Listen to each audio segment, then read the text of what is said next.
is Murder in the Rain, where each week Emily Rowney, Alicia Holland, and Josh McCullough tell true crime stories of the Pacific Northwest. Murder in the Rain contains graphic content. Listener discretion is advised.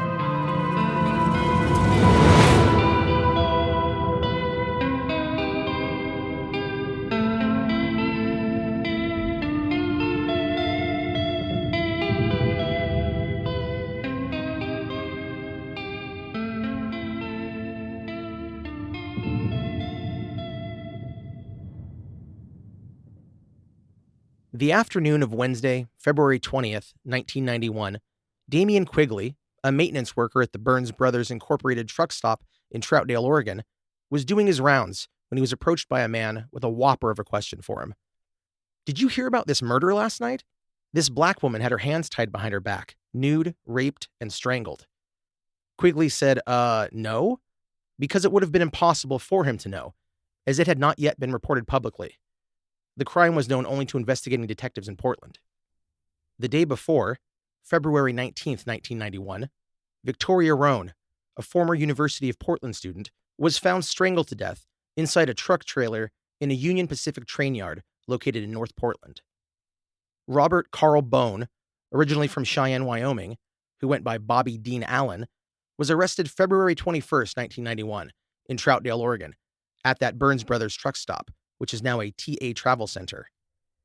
After the arrest, Allen gave multiple statements to police. In one, he even claimed to have tied up Victoria Roan before she was killed. Allen, 33, had a lengthy record of arrests, the earliest of which I could find was from 1977. In December of that year, he was accused of hitting his 15-month-old daughter one evening, leaving bruises on her face and back. For this crime, he received a 3-year suspended sentence and 1 year of post-release supervision. On April 23, 1979, Bobby Dean Allen was arrested once again, this time being charged with the burglary of his former boss's home. When police took him into custody, he was found to be in possession of items stolen from the home, including rifles, animal pelts, and a stuffed Wolverine. Like Wolverine from X-Men? No, that's what I thought initially, too. I believe it was just a mean old badger-looking thing, right? Isn't that what Wolverine? Like a taxidermied Yes. badger. They're actually pretty darn cute, right? No, No. They look like nasty little badgers. I think they're cute. Weeks later, while awaiting trial for the burglary charge, Allen was arrested and charged with a different home burglary, to which he pleaded no contest and received another suspended 3-year sentence, and possibly 1 year in a work release program. It was difficult to tell with the way his sentencing was worded. Allen's defense lawyer, Phil M. Kelly, said since at least 1977, the man had used his persuasive conversational abilities to have himself committed to at least 115 mental institutions. Damn, that's a lot. That's a lot. Bobby Dean Allen, who was houseless and blessed with the gift of gab, excelled at finagling his way through the doors when he was in need of shelter and food. Quote, "He tells people what he thinks they want to hear. He will take a kernel of reality and then expand and embellish on it." Portland police detective Joe Goodale, who interviewed Allen after his arrest, said the man knew details of Victoria Roan's murder that only someone present at the time would know. Goodale believed Robert Dean Allen may have actually witnessed the crime, or possibly overheard it and viewed the body in the truck trailer after the killer left the scene. Allen was held for 9 months while awaiting trial, at which he could possibly face a lethal injection death penalty. His charges were dropped, however, on Thursday, December 5th, 1991. A psychologist's evaluation pegged him as a compulsive confabulator, someone who routinely tells stories based on little or no truth. Bobby Dean Allen was released for 2 reasons. 1, that detectives realized he was merely a highly talented liar, and 2, that another suspect had just been arrested, one who was said to be a truck driver. Linda Ramos Moore was reported missing by a friend on November 5th, 1990, the day after she disappeared. The police did not open a case then and would not until 6 months later when family members reported Linda missing. Linda was last seen leaving a motel around midnight in Seattle on November 4th, 1990, just 3 days before her birthday, wearing a white ski coat and walking to a neighborhood bar to buy cigarettes, but she never returned. Linda also never made it to the bar. Her purse and makeup were left behind in the motel room. The eldest of 4 siblings, Linda was a divorced mother of 2, grappling with an alcohol dependency. Linda moved back to Seattle in the fall of 1990 and was living at the Geisha Inn in North Seattle, just off of Aurora, for a week when she went missing. The motel was knowingly used for sex work. She had even reached out to her sister Shirley that day, calling her at work, but missing her as it was Shirley's day off. Linda's disappearance was linked to the Green River Killer for a time, but a lack of evidence dwindled the connection to a footnote. In an interview, Linda's sister Shirley said, quote, "I just want justice for her. No matter what her life was like, she had 2 beautiful children who never got to know her. And me, I would love her to meet this old bag. I just wish it was different for her. God, I would give anything for her to have some justice." A hunter foraging shed deer antlers in the eastern reach of Snohomish County, north of Seattle, discovered human remains on March 1st, 2022. 6 months later, Snohomish County Medical Examiner's Office identified via dental record comparison that the body was that of Linda Ramos Moore.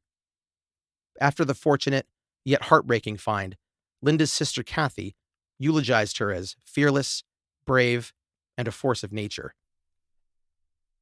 Tia Maria Hicks was reported missing to Seattle police on December 13th, 1990. Her father, Leonard, hadn't seen her since November 19th, and he was honest with the officer taking the report, explaining Tia's addiction issues and that she would often fall off his radar and be out of touch for days, sometimes longer. That report was later found to have been filed away as unfounded and was accidentally, or more likely carelessly, purged from state and national databases. Helpful. They got to make room. Yeah. Get rid of that missing persons report. On April 22nd, 1991, a little over 4 months after she was first reported missing, Tia Hicks' body was found wrapped in a blue tarp and stuffed into the bilge area of a motorboat stored in a parking lot on 220th Street Southwest, which is either the Silver Dollar Casino in Mountain Lake Terrace or the bingo hall across the street. Reports vary. What is the bilge? So it's the bottom of the boat. If you were looking like at it's the part of the boat that curves up and meets the sides. So it's like the whole bottom area. It's like where all the water collects. It's, why you need a bilge pump to keep the water out of your boat. Gotcha. So, yeah. So that kind of like angled area. Gotcha. Thank you. And it was in a big boat. I think it was like a fairly big boat, 22 feet or something like that. Yeah.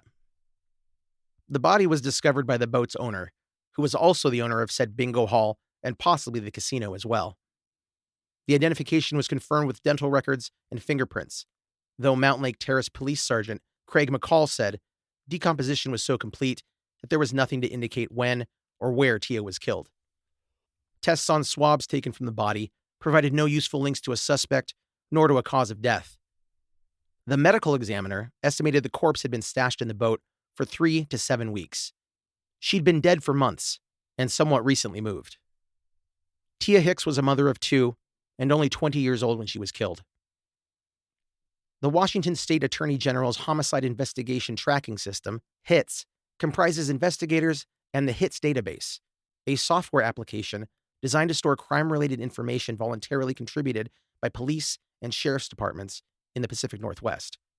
The database acts as a central repository for detailed information on violent crimes occurring in Washington and Oregon, to collect, analyze, link, and then provide law enforcement with information that will facilitate the resolution of violent crimes and speed the apprehension of violent criminals. The development of HITS began in 1987 in response to the cross-jurisdictional killing frenzies of the many serial murderers of the Pacific Northwest. In Seattle, a bulletin received by HITS in May of 1991, the month after Tia Hicks' body was found, shared enough similarities with the murders in Portland to demand further investigation for possible links between the cases. The investigation into the trucker I mentioned earlier began that August after police in Newberg, Oregon, where the man had lived since 1989, received information from Seattle Police Detective Dan Fortis of the Special Assault Unit that the man was a suspect in a savage assault and rape committed in Seattle on Thursday, May 30th, 1991.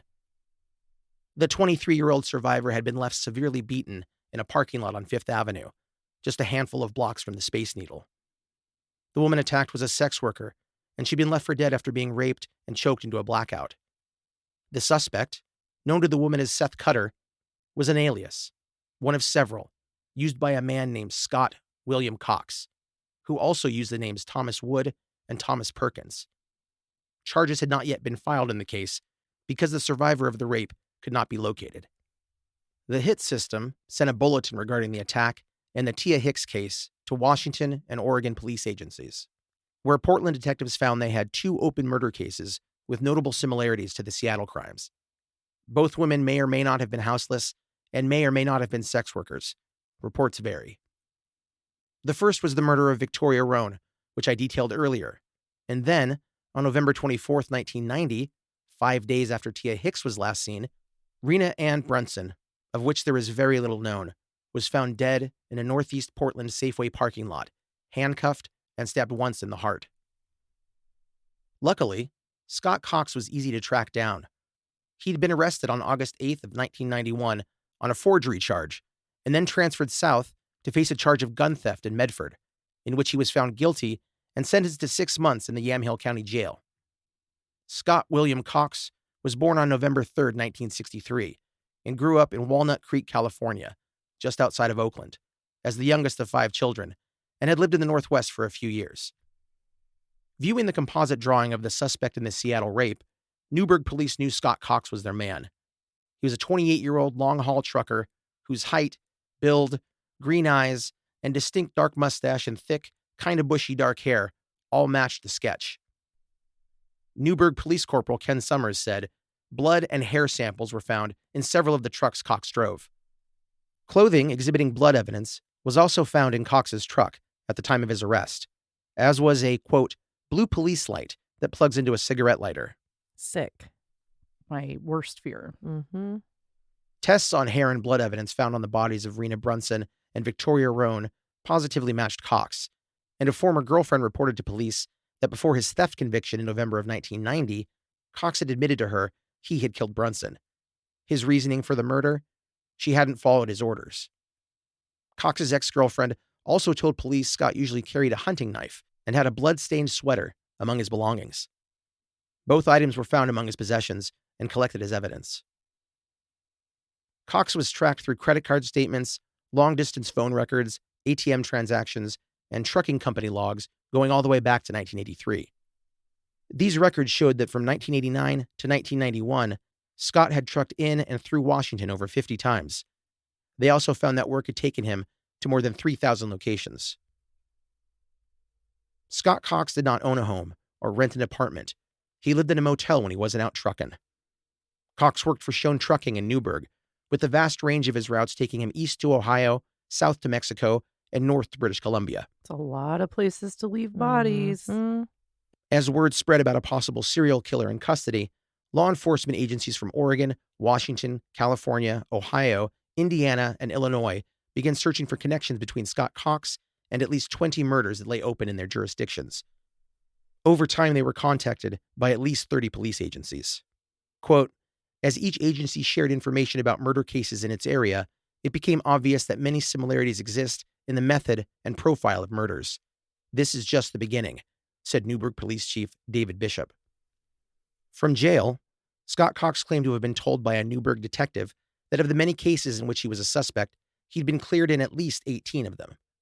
Newburgh detective Ken Summers called Cox's claim absolutely not true whatsoever, and it looks like we've got another compulsive confabulator on our hands. Quote, most of the killings involve sex workers who were picked up from streets or at truck stops where they answered calls on citizens' band radios. Oh, we had That's smart. we had one of those radios in our car for a while. Oh, fun. That's cool. My mom bought a truck and it had one built in. Was CB radio, Oh, cool. and then it got stolen. Oh. The bodies were found in a pattern north and south along Interstate 5, where Cox hauled produce, and east and west along Interstate 80. Scott Cox's mother, Helen, was interviewed in the days after Scott's arrest. She said she couldn't help but still love him in the face of the murder charges, but that, quote, I had a problem with Scotty from the start. When he was in trouble, and I have to say he was, it was for stealing. I said, if you don't go by my rules, you can't stay here. He didn't stay around too much. Scott, or Scotty to his mom, began stealing at age 11 and ended up serving nearly 3 years in youth detention centers as a result. At 21, Cox married his first and only girlfriend, Shirley, and they had a baby girl named Kimber the next year. After the baby was born, Scott's older brother David invited him and his family to move to the Northwest for a job opportunity alongside him in trucking. And also, maybe mostly, so he could keep an eye on his wayward younger sibling. In July of 1992, Multnomah County Circuit Court Judge Harl H. Haas ruled out 3 confessions made by Scott Cox. The first tossed out was Cox's confession to his girlfriend, Meredith Lewis, who was working to get information for the police. Because she was working with law enforcement, the confession would only have been valid if Meredith had informed Cox of his legal rights, and if she hadn't told Cox she'd pay his bail if he admitted to the killings. The other 2 confessions were eliminated from the case because they hung on the first, improperly obtained confession. Judge Haas said, "This is the kind of case every judge dreams of not acquiring." Because he had to let him go, basically. Yeah, well, not let him go, but just drop those. Yeah. Right. Which were probably pretty important to the case. Definitely. Luckily, the removal of those confessions was not enough to set Cox free, but they did affect the length of his sentence. In November of 1992, a grand jury indicted him on 2 counts of aggravated murder. Cox pleaded no contest to the murders of Rena Ann Brunson and Victoria Roan in September of 1993, receiving a 25-year sentence with a possible 5 years shaved off for good behavior and lifetime post-release supervision. If the confessions had been obtained properly, his conviction may have included the death penalty.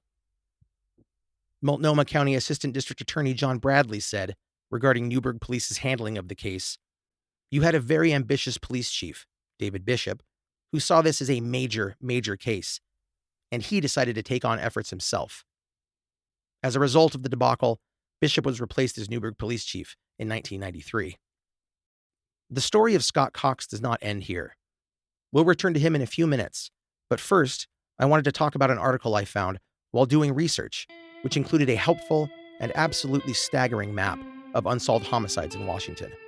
And we'll talk about that after this short break.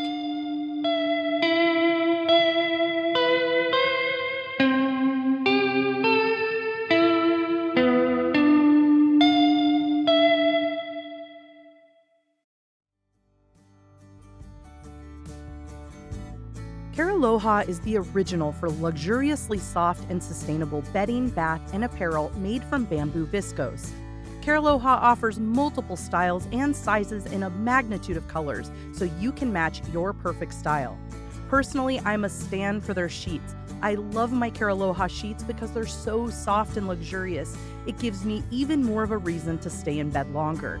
And when I say soft, I'm talking softer than 1,000-count Egyptian cotton sheets. Not only that, but bamboo is the most sustainable, renewable resource on the planet. Aloha uses rain-fed organic bamboo, which gives you peace of mind knowing you're making a positive difference for the planet. So say goodbye to your boring old cotton sheets and aloha and mahalo to the luxuriously super soft and sustainable Aloha sheets. Aloha is giving our listeners 25% off their order by using the code RAIN.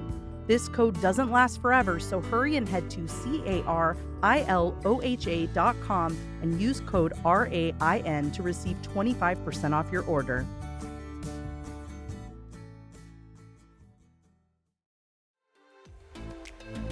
When it comes to personal hygiene, who has the time to read that long, complicated, and sometimes scary list of ingredients on your deodorant?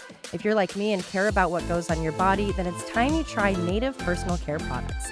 Every Native product is thoughtfully formulated to keep you feeling and smelling fresh all day long. You know Native for their aluminum-free deodorant. Native keeps their ingredients list bare naked using only coconut oil, shea butter, milk of magnesia, and baking soda. Native deodorant checks a lot of boxes: 72-hour odor protection, naturally derived ingredients, and a smooth, residue-free application. Native also offers a variety of scents, with new and limited edition ones being released all the time.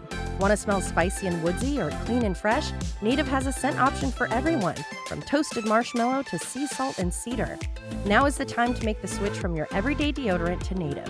When you visit their website, you'll find not only a plethora of scent options for your underarms, but a ton of other options to care for your hair, face, and even teeth. Not only do I love the variety of scents, but the variety of deodorant use options, like a body spray, a sensitive formula, and even a plastic-free option. Their products are also vegan and cruelty-free. Smell and feel fresh all day long with Native. Get 20% off your first order by going to nativedeo.com/rain or use promo code RAIN at checkout. That's nativedeo.com/rain or use promo code RAIN at checkout for 20% off your first order. The Seattle Times article from March 21st, 1993, details a map of a roughly 100 square mile area of Washington, encompassing cities like Seattle to the north, Tacoma to the south, and North Bend and Enumclaw in the northeast and southeast of the square, respectively. Dotting this map are 79 markings, each denoting 49 probable Green River killer victims and 30 similar homicides since 1985. The cases of these women and girls are all unsolved, and I won't be detailing all of those listed, just many of the ones that were linked to Scott Cox. There was Virginia Rambis, 19, who was last seen leaving her apartment for a party on May 20th, 1985. It was just a few minutes' walk to the coworker's apartment, which was in the same complex as hers, but she never made it and has not been seen since. Wow, that's scary. Yeah, just 5 Within minutes your walk. same Yep. complex. Yeah, and that happened a lot. As I read these, there's like that's like a common theme among these. That also reminds me of Ted Bundy, how he Mhm. would like abduct someone from campus as they were just walking across, Oof. Virginia sometimes went by her middle name Anne and was last seen wearing a white pullover sweater, jeans, and black cowboy boots. On May 9th, 1990, the nude body of a woman was discovered by a driver heading eastbound on I-70 where it crosses Utah's Green River.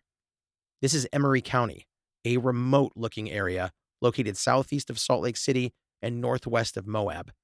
And detectives there had identified the body as 19-year-old Vicki Lynn Perkins through a new computerized fingerprint ID system. She had been dead for 3 months, and the cause was ruled a homicide due to evidence on the body that Vicki Lynn had been beaten and strangled.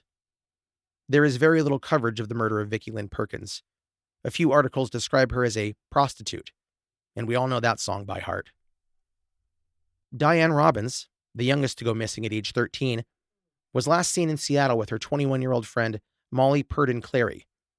Both disappeared in June of 1985, and Purdon Clary's remains were found the next month on the side of a road in Mount Baker, Snoqualmie National Forest, east of Seattle. She had been beaten to death. Diane is also believed to have been murdered, but her body has not been found. Doris LaVaughn Mulhern was 21 when she disappeared on March 12, 1987. The last person to see her was her boyfriend, who dropped her off at 3 that afternoon at the SeaTac Mall in Federal Way. Aaron McGregor's car was found abandoned in a Seattle, Columbia City neighborhood apartment parking lot a month after she disappeared on September 19, 1990. In March of 2001, 2 men looking for shed deer antlers alongside Interstate 90 near milepost 39 found the partial skull of Aaron McGregor buried in the dirt. In Seattle, on October 25, 1990, 31-year-old Deborah Yvonne Wims disappeared while driving to a supermarket on South 216th Street and Pacific Highway South in Seattle, where the vehicle was found abandoned. And it was a sadly familiar loss.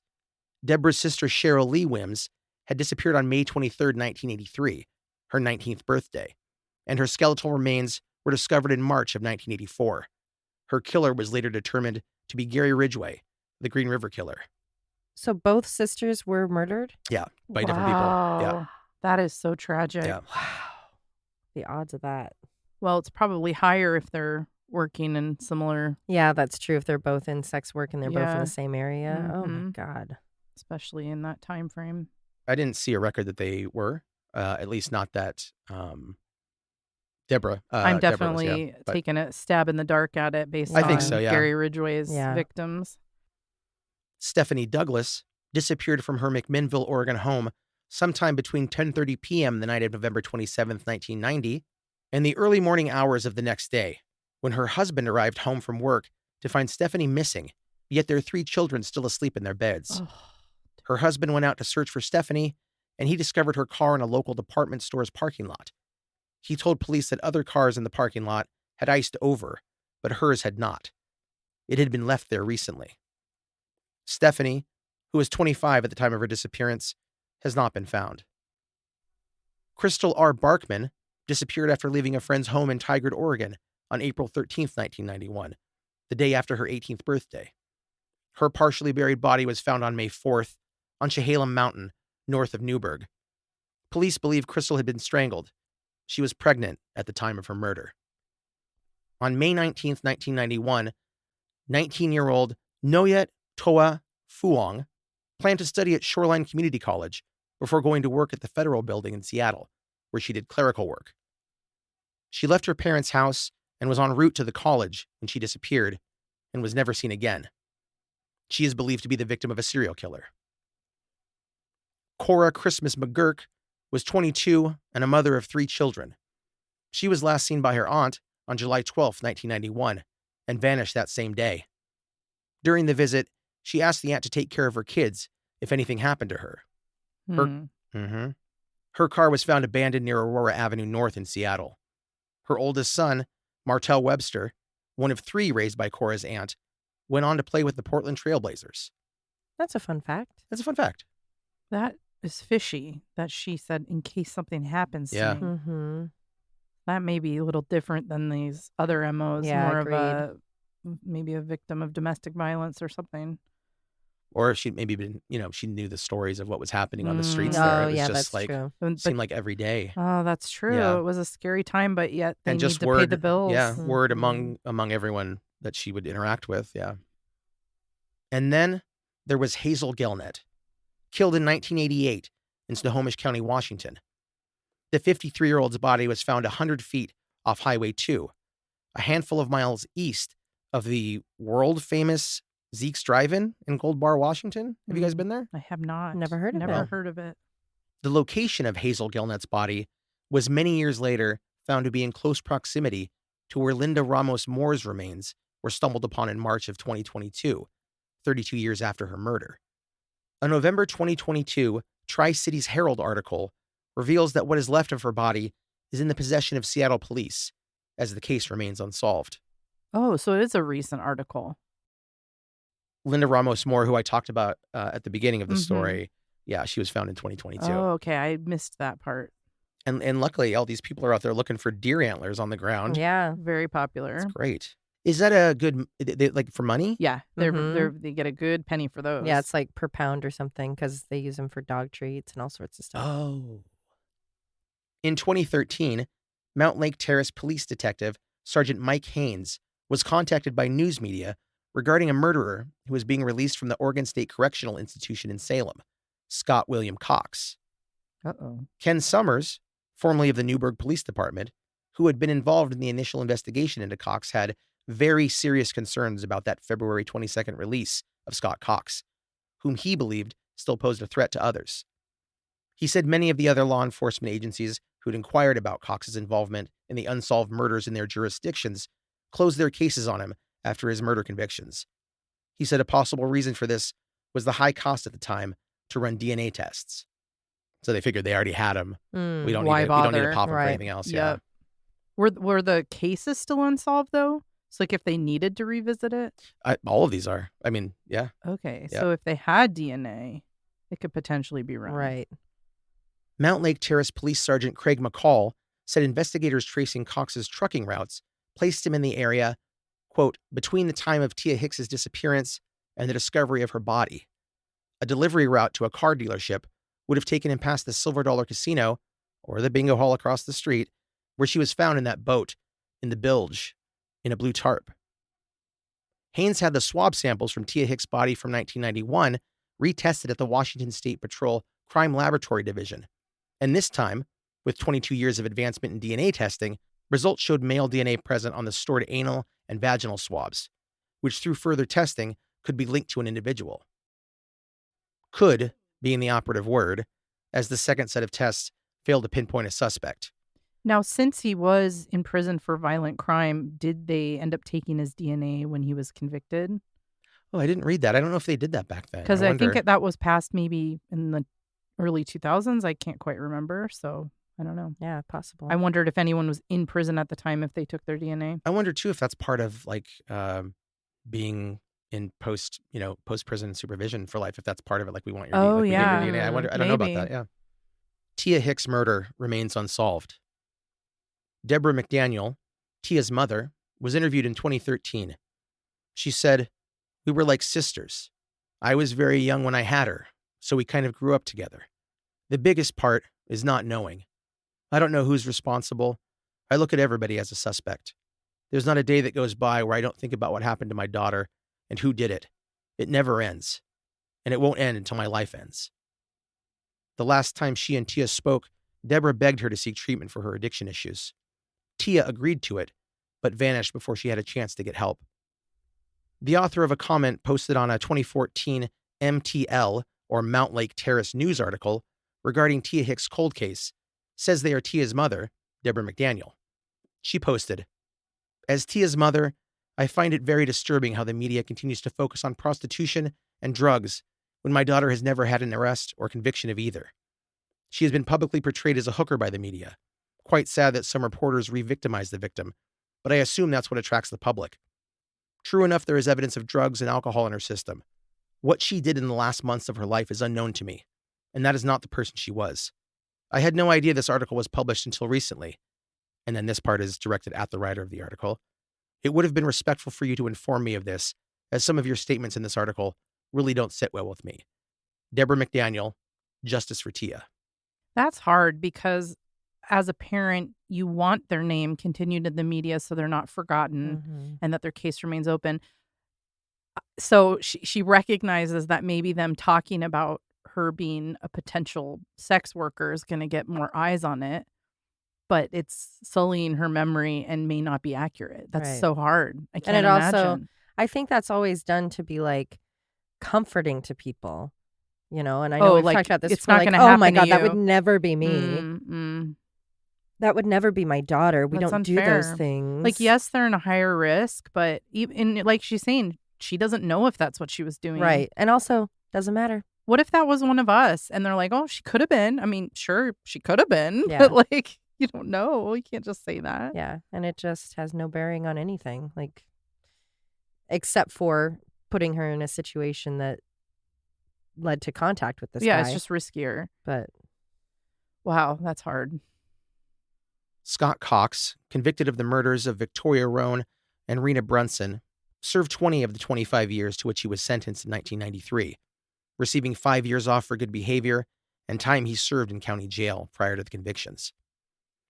Released in 2013, his post-prison requirements were supervision for life, GPS monitoring, no contact with minors, and a curfew. When initially released, his decades earlier forgery conviction meant he had to reside in Yamhill County, which was his county of record. The sheriff there, Jack Crabtree, was asked if he thought Scott Cox was dangerous. His response, "I guess we'll find out." Oh, I that's know. not a savory one. Fun sheriff. Yeah. Scott Cox violated his parole conditions twice the year he was released. Once for taking a longer route on a trip to the beach than had been approved, which is not the biggest deal, and the second, which is a huge deal, was that he had contact with children of a girlfriend. Ugh. He pleaded guilty and was sentenced to 90 days in the county jail. When sent to jail, he was caught on surveillance camera smuggling chewing tobacco inside one of his shoes. More like shooing tobacco. Am I right? Oh, boy. Bump.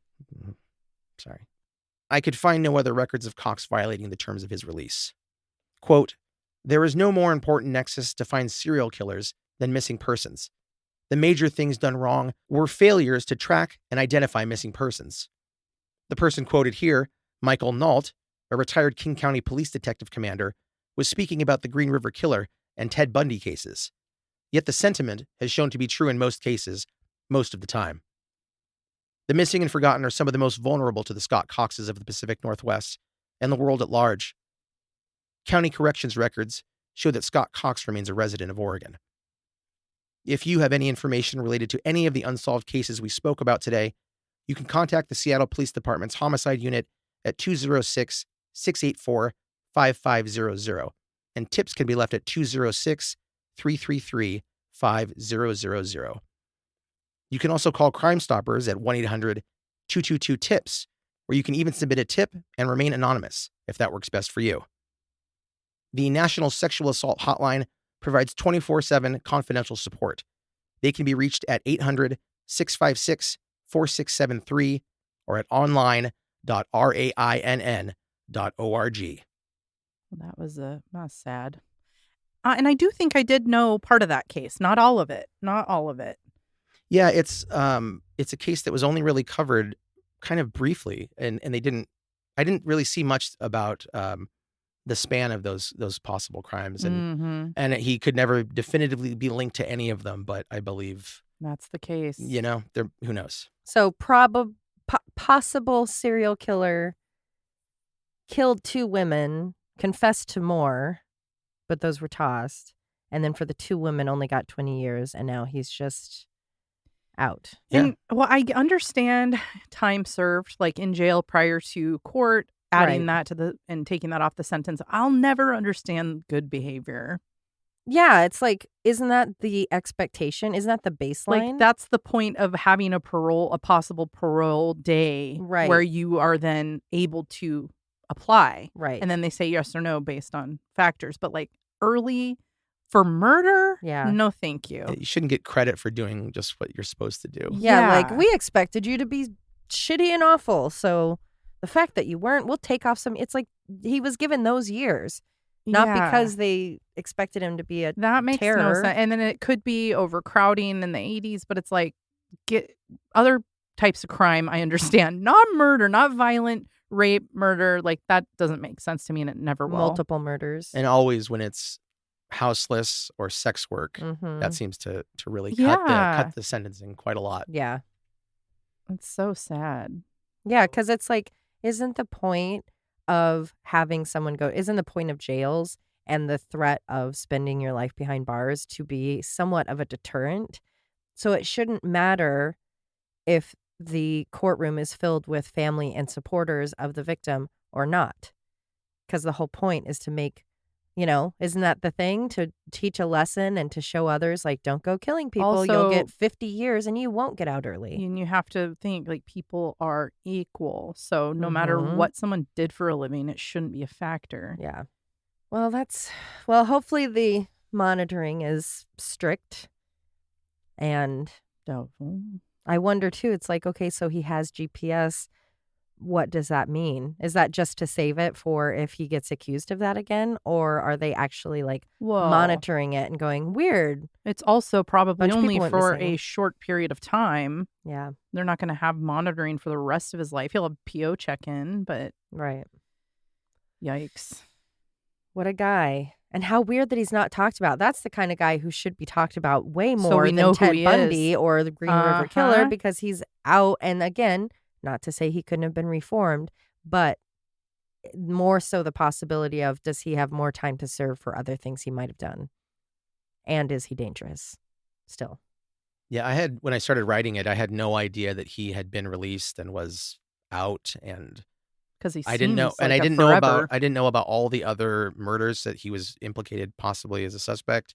And who It was knows across the shocking. country? All Yeah. that truck driving. Ohio, like as far British as Ohio, Columbia. Oh yeah, there were so many articles I found of police agencies talking to him about things. A lot of them weren't connected, but some of them were. Oh my But could never goodness. be, because I mean, yeah, it's just like a moving lifestyle. Mhm. You can't be tracked. And you it's can explain ideal why you for were people there. like that. Well, of course I was Absolutely. there. It was my route. And I think they did tie a lot of the times of murders to times when he was there. Like you could put 2 maps over it, Yikes. Right. with the routes and with these murders. But and I of think they would course, match up a lot. Unless they have a solid case, they're likely not going to pursue it Yeah. because that's tax dollars. And all these years later, who's going to go back for a dead hooker? And there's so many other serial killers too. right. it could It's like, be- who could it be? Green River Killer Yeah. is blamed for so many things Yeah. because of how many victims he had. Anybody could masquerade and kill someone in a similar style and get away with it. And we saw people doing that at that Mhm. time. Like, I'll just dump the body. They'll think it's him. Yeah. Yeah, Like- people should check out the one of the links has a map that I was talking about with those 79 different markings on it, and looking at that is a very, we cover a lot of murders, but to see a small area With all those with pins. and those are just the ones they knew about, Right. Mhm. Right. and the ones that were unsolved. So there's 80 unsolved. Who knows how many that were like, oh, Are actually Well, and there. Yeah. every day we hear about remains being found Yeah. for some hiker, mushroom harvester, or antler harvester. Yeah. Who knows how many more they're going to stumble across that are still tied to the same people. yeah, it was Mhm. just back in March last year. Wow. Yeah, and so he's not very old, I would imagine. I think he's 63. so that's not that old. Oh, That's wow. like Richard Same Gilmore. age as Richard That Gilmore. was the thing that struck me too. Just that we've covered 2 cases like this, and they have, Similar ages, similar similar time frame they were yeah. let out.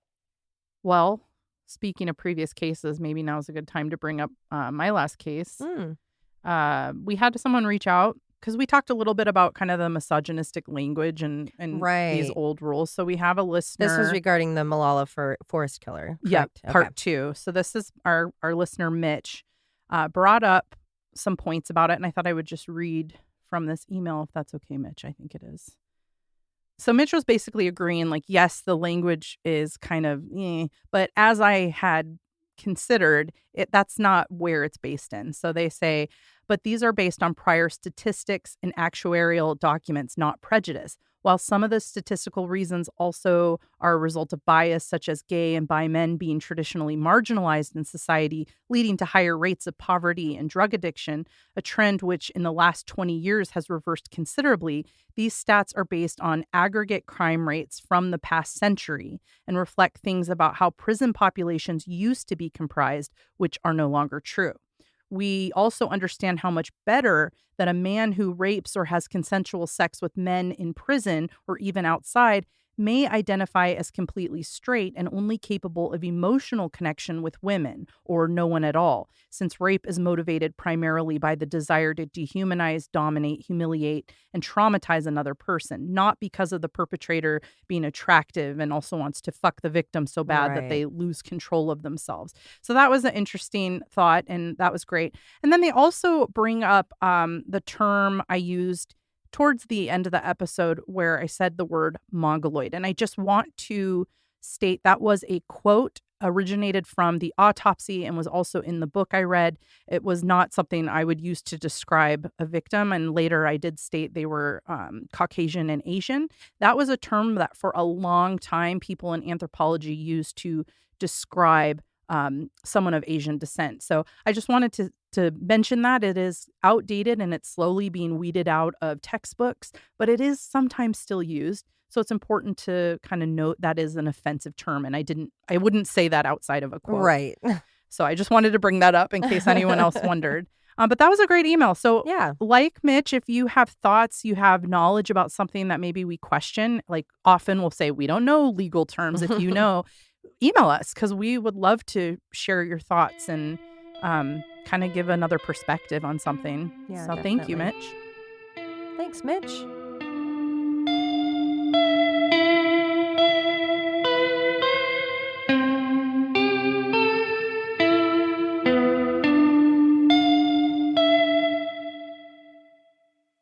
Hello, hello. How do I sound when I talk like this? Don't talk like that. Cool. I'm doing things. I'm looking stuff up. I'm doing things. That's right. I made that up. That's a new song. No way. That's a new song by MJ. Out next Tuesday. I'm too old for this. Shouldn't be crawling into a chair. Bald, for God's For sake. God's sake. For God's sake. Haven't I been through enough? Check. I will name anything perfectly. That baby, Jessifer. Oh, you named a blorfus, the area between the bottom of your nose and your lip. Yeah, I do, but I forgot. Oh God, I just learned this online. It's called a blorfus. Yeah, it's now called a blorfus. That's what we call it. That's not what the medical journals call it. Well, did I what is say it? because I'm a doctor? Did you hear about the vending machine that was arrested because it was caught with a ton of coke? Oh my God. Check. So maybe they'll ask me Hello. to do an ad soon. That's cool. Hi. Hi, hello. Oh, no. Did you need something? Hello. No, hello? No, I was just over here practicing my voice. I need to practice. I was not- I was- my you I guys- was voice. trying a new voice today. I was not trying to stop you guys from talking. I Well, you disagree. did. You wanted our attention, I and do you not. got it. I don't want Attention. anyone's attention. That's a true fact. Don't So we are caught. look at me. I saw a commercial yesterday and this woman was talking about how when she Sorry, snuck right out. talking about how when she was a kid she ate spaghetti noodles and ketchup. I Have saw you? that ad too. It's a Heinz commercial. What the hell? Okay. I don't know, but I was wait. very upset. This is creepy because I just saw TikTok where this Jewish woman was feeding her kids spaghetti, and it was Noodles and ketchup. Is that a thing? Yeah, in the commercial, it's cartoon, and she's like, even all the way back when I was a kid eating spaghetti and noodles, and I was like, what the fuck are you talking about? And she's like, I still love Heinz. That's disgusting, but And I'll get nasty with pasta, but I don't get that nasty. I don't understand why someone would delude themselves into thinking that's spaghetti sauce. Like, no, Yeah, that that's is not ketchup. okay. That is hot dog sauce. Oh, absolutely, because she puts ketchup in macaroni and cheese. Yeah, she does. Those people have no palate. Oh my God, the color of macaroni looks like and menstrual. cheese with thank you. Menstrual. That's exactly what I was gonna say. Tabasco's a little vinegary for my liking, but It I'll tastes fuck like with shit. it if I need to. Tastes Joshua. like shit, he screams. I hate Tabasco. Joshua. I had toast, so there you go. But I have my protein water by Isopure Tropical Punch. I'm waiting for them to sponsor us so I can have it for free. Yeah, hello. Okay, I'm done. Josh, it's your time to shine. All right, here I go. Everyone's ears on you. Twinkle, twinkle. Didn't you say your mother would come home with fried chicken from Are you talking to me? Chester's? Yeah, you. Absolutely not. Who was that? I don't know. Well, I'm scared. All right, we got the goofies out. Yeah, no more sillies, everybody. His charges were. His Jarges was bad. weird. That was a weird word. Hello, I'm calling the police for harassment right now. Hello. Oh, I just accidentally zoomed in on this and was like typing in it and Oh. stuff accidentally and blah blah blah. So, A lot of What's up? accidents. yeah, two. It's the best way to make fun of accidents, though, Yeah, you it's know? true. We When all someone feel makes better. a poopy, you do a funny voice. Do you show me make a stinky Do winky? poo poo. The poo-poo. Da poo poo. Damn it, I had it. I said it all. All those hard words I said, and then I Mhm. just stopped like I Like ran you're into a me or tree. something. The medical examiner estimated. Calm down, Josh. Calm down. You're doing great, Josh. Thomas Boner hits in a bull. Oh my God. Hits in a bull. To Washington and Oregon police agents. You lost your I breath. lost it, man. Your breath control just went. Clothing exhibiting blood evidence was also found in Cox's. Wait. You wait. Remember when I said exhibiting? You guys laughed at me. Mm-hmm. Yeah, We're back. You usually. sound We're like back. a little dum-dum. Not even outer? Nothing. No. Here's the thing. Fiji, I don't think I'll find a lover unless I find two because it's known for honeymooners. And I have my own honeymoon well, suite hey, to myself. That'd be Get, cool it, to like. get into whatever you're Yeah, into. fuck That's up a cool. marriage, a brand new marriage. Sorry. Going back to my cabana. Fuck up a marriage. Sirius is Sirius Black. Oh, Who? Gary Oldman. It's a Harry Potter reference, Alicia. You wouldn't understand. Makes me a cranky little butthole. Does. No teasing. I'm sorry. Business. We should go there. It's very far east. I would love doing like a road trip for food. Okay. Say no more. Anything else? No, Anybody? I don't think so. Murder in the Rain is a Cascade Media production, written and hosted by Emily Rowney, Alicia Holland, and Josh McCullough, edited by Josh McCullough. You can always contact us at murderintherain@gmail.com or through our website, murderintherain.com. If you just can't get enough of Murder in the Rain, for as little as $5 a month, you'll have exclusive access to bonus episodes at patreon.com. You can find us on all of the socials, and for more true crime, follow at @M_Murder in the Rain on TikTok, and you can also listen to Alicia and Josh on their other show, Always Be My Sisters. And suck my balls.